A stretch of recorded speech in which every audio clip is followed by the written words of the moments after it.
అందరికీ నమస్కారం. నేను రాసిన విద్య వికసించేదార పుస్తకంలోని 7వ టాపిక్ మరి జ్ఞాపక శక్తి వృద్ధి, memory power, how to improve memory power. ఈ ప్రపంచంలోని జీవరాశులన్నింటిలోనూ కొత్త విషయాలను నేర్చుకోవాలనే తపన మానవులకు ఎక్కువ. విషయాలను స్మృతిలో ఉంచుకొని అవసరమైనప్పుడు పునఃస్మరణ చేయగలిగే సామర్థ్యం మానవులకు ఉన్నది. స్మృతి సామర్థ్యంనకు అంటే జ్ఞాపశక్తి మానవులకు సంబంధించిన విశిష్ట సామర్థ్యంగా గుర్తించవచ్చు. మన విద్యార్థులను విద్యావంతులు చేయాలని ప్రయత్నిస్తున్నాం.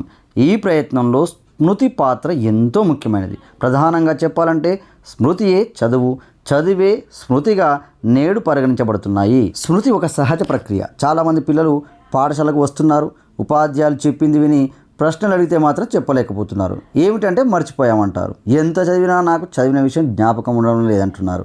అందుకే స్మృతి ప్రక్రియ ఏ విధంగా జరుగుతుంది, విస్మృతికి గల కారణాలు ఏమిటి, స్మృతిని పెంపొందించుకునే పద్ధతులు ఏమున్నాయనే ప్రశ్నలకు సమాధానం లభించాలి. స్మృతి అంటే గతంలో అభ్యసించిన విషయాలను అవసరమున్న సమయంలో జ్ఞప్తికి తెచ్చుకోవడాన్ని స్మృతి అంటారు. మనోవైజ్ఞానికవేత్తల ప్రకారం స్మృతి 3 రకాలు: పునఃస్మరణ, గుర్తింపు, పునరభ్యసనం. మరి దీనికి సంబంధించి పునఃస్మరణ అంటే చదివిన లేదా నేర్చుకున్న విషయాలను అవసరమైనప్పుడు దానిని తిరిగి స్మృతిలో నుండి గుర్తుకు తెచ్చుకోవడం. నెక్స్ట్ గుర్తింపు అంటే గతంలో నేర్చుకున్న విషయాన్ని లేదా గతంలో పరిచయమైన వ్యక్తి మనకు ఎదురైనప్పుడు గుర్తించడం. నెక్స్ట్ పునరభ్యసనం, పరిచయం లేని విషయం కన్నా గతంలో నేర్చుకున్న విషయాన్ని విద్యార్థులు త్వరగా నేర్చుకుంటారు. రెండవసారి నేర్చుకోవడం అంటే పునరభ్యసించడమే. పునరభ్యసన ఫలితంగా అవగాహన సామర్థ్యం పెరుగుతుంది, నేర్చుకునే సమయం ఆదా అవుతుంది. మరి స్మృతి ప్రక్రియలో 3 దశలు ఉంటాయి. ఒకటి జ్ఞానేంద్రియ స్మృతి, స్వల్పకాలిక స్మృతి, దీర్ఘకాలిక స్మృతి. మరి జ్ఞానేంద్రియ స్మృతి అంటే ఏంది? అతి కొద్ది కాలం కోసం విషయాలను జ్ఞాపకం పెట్టుకోవడాన్ని జ్ఞానేంద్రియ స్మృతి అంటారు. స్వల్పకాలిక స్మృతి కొంతకాలం మాత్రమే గుర్తుండి తర్వాత మర్చిపోవడాన్ని స్వల్పకాలిక స్మృతి అంటారు. దీర్ఘకాలిక స్మృతి చిన్నప్పుడు నేర్చుకున్న నీతి పద్యాలు, అమ్మ చెప్పిన పాటలు, మన వ్యక్తిగత వివరాలు, అక్షరాలు, ఎక్కాలు ఎంతకాలమైనా గుర్తుంటాయి. జ్ఞాపక శక్తి మంత్రం. మన జ్ఞాపక శక్తిని పెంపొందించుకునే ఒక అద్భుతమైన మంత్రం ఉంది. అదేమిటో తెలుసా? పునరపి పునరపి పునశ్చరణం. అనగా మరలా పునశ్చరణ చేయడం వలన మన జ్ఞాపక శక్తి పెరుగుతుంది. మరి జ్ఞాపక శక్తి కొన్ని సత్యాలు కూడా తెలుసుకుందాం. మనందరికీ అద్భుతమైన జ్ఞాపక శక్తి ఉన్నది. కొంతమందిలో జ్ఞాపక శక్తి తక్కువగా ఉండడానికి కుటుంబ మూలాలతో పాటు వివిధ అంశాలు కారణాలుగా ఉంటాయి. మనస్సును స్వచ్ఛంగా ఉంచుకోండి. బాధాకరమైన విషయాలను మర్చిపోండి. సంతోషకరమైన విషయాలను గుర్తుంచుకోండి. అప్పుడే జీవితం హాయిగా సాగుతుంది. ప్రభావవంతమైన పరిశీలన = అద్భుతమైన అవధానం = అద్భుతమైన పునఃస్మరణ. అసాధారణ విషయాలను గుర్తుపెట్టుకుంటాం, సాధారణ విషయాలను మర్చిపోతాం. యోగా, ధ్యానం జ్ఞాపక శక్తిని పెంపొందిస్తాయి. మరి విస్మృతికి కారణాలు ఏంటి అంటే అభ్యసన పద్ధతులలో లోపం, ఒత్తిడి ప్రభావం, జోక్యం ప్రభావం, అనుపయోగం, అపసామాన్య కారణాలు. అసలు మనం ఎందుకు గుర్తుపెట్టుకుంటాం, మనం ఎందుకు గుర్తుపెట్టుకోం అనే అంశాలను కూడా మరి కంపేర్ చేస్తే మనం ఎందుకు గుర్తుపెట్టుకుంటాం అంటే విషయంపై ఇష్టం ఉంటే గుర్తుపెట్టుకుంటాం, విషయంపై ఇష్టం లేకపోతే మర్చిపోతాం. సులభంగా అవగాహన అయ్యే విషయాలను గుర్తుపెట్టుకుంటాం, కష్టమైన వాటిని మర్చిపోతాం. ఉపయోగంలో ఉంటే గుర్తుపెట్టుకుంటాం, నిరుపయోగంగా ఉంటే మర్చిపోతాం.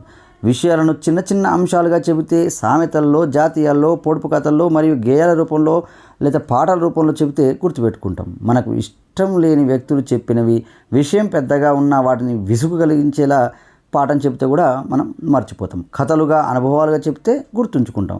పొడి మాటల్లో చెప్తే మర్చిపోతాం. విశ్లేషణాత్మకంగా చదివిన వాటిని గుర్తుంచుకుంటాం, సాధారణంగా చదివిన వాటిని మర్చిపోతాం. దృశ్య శ్రవణ ఉపకరణాలతో బోధించాల్సిన వాటిని మరి గుర్తుపెట్టుకుంటాం, బోధించిన వాటిని. తేడాలను పట్టించుకోకుండా చదివిన వాటిని, ఉపన్యాస పద్ధతిలో బోధించిన వాటిని, ఇవన్నిటిని కూడా మనం మర్చిపోయే అవకాశాలు ఉన్నాయి. మరి జ్ఞాపక శక్తిని పెంపొందించే పద్ధతులు ఏంటి?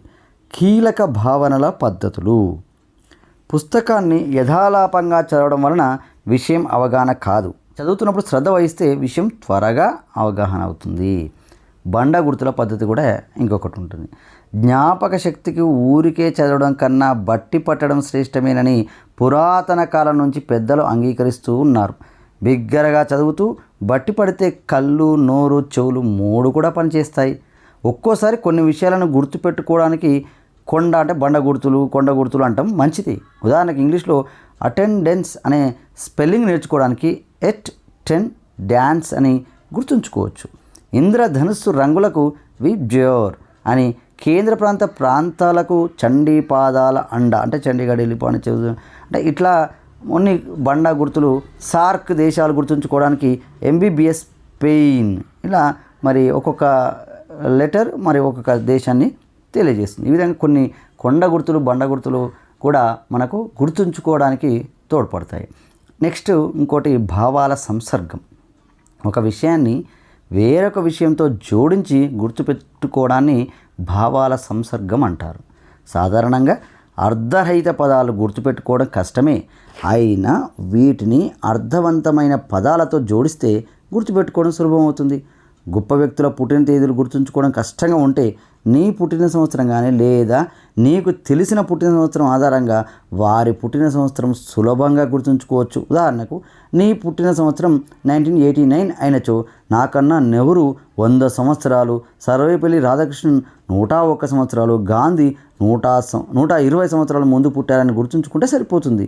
వీరి పుట్టిన సంవత్సరాలు వరుసగా 1889, 1888, 1869 అంటే 100 సంవత్సరాలు నాకంటే మరి నెహ్రూ పెద్ద అన్నప్పుడు అప్పుడు 1889 అవుతుంది. అలాగా 101 సంవత్సరాలు అంటే 1888. ఇంకా అలా 120 సంవత్సరాలు నాకు గాంధీ నాకంటే పెద్ద అన్నప్పుడు వెంటనే మనం మన డేట్ ఆఫ్ బర్త్ నుంచి అక్కడ సబ్ట్రాక్షన్ చేసుకుంటే సరిపోతుంది.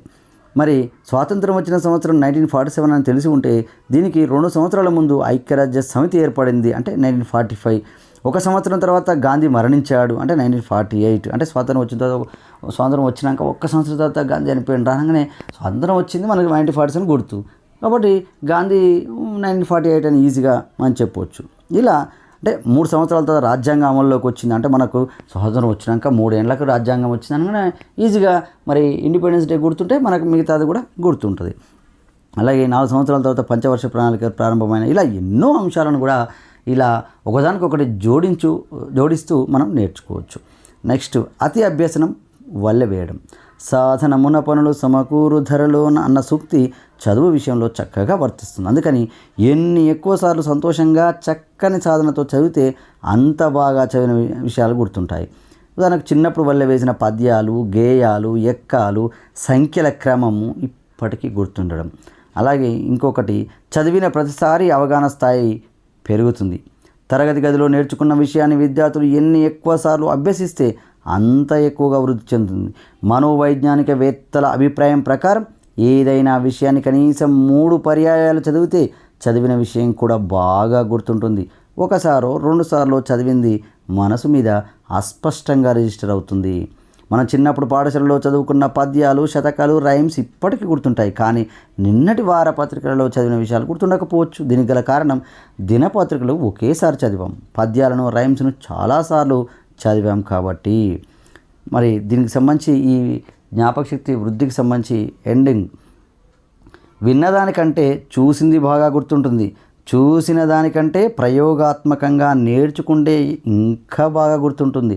ఉపాధ్యాయులు దృశ్య శ్రవణ పరికరాలను ఉపయోగించి బోధిస్తే చాలా కాలం గుర్తుంటుంది. అంటే ఇప్పుడు ఏఐ టెక్నాలజీ కానీ ఇట్లా అనేక రకాలుగా మరి దృశ్య శ్రవణ పరికరాలు ఉపయోగించి మనం స్మార్ట్ టీవీల ద్వారా కానీ లేకపోతే ఐఎఫ్ఈ ప్యానెల్ ద్వారా కానీ ఇట్లా విద్యార్థులకు ఎక్కువ గుర్తుంచుకునేటట్టు చేయొచ్చు. అలాగే టీచింగ్ లెర్నింగ్ ప్రాసెస్లో మరి టీఎల్ఎం కూడా బాగా వాడడం కానీ ఇంకా అనేక రకాలుగా మరి ఇలాంటి దృశ్య శ్రవణ ప్రత్యక్షంగా చూపించడం ద్వారా అయితే నేర్చుకునే విషయం, నేర్చుకునే పద్ధతి అన్నింటికన్నా ముఖ్యం.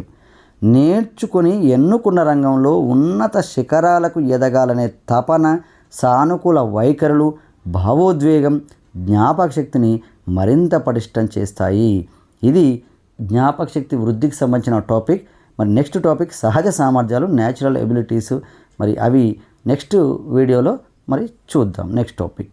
ఓకే. ఈ వీడియో కనుక మీకు నచ్చినట్లయితే లైక్, షేర్ మరియు కామెంట్ చేయండి. మరిన్ని వీడియోస్ కోసం మా ఛానల్ని సబ్స్క్రైబ్ చేసుకోండి.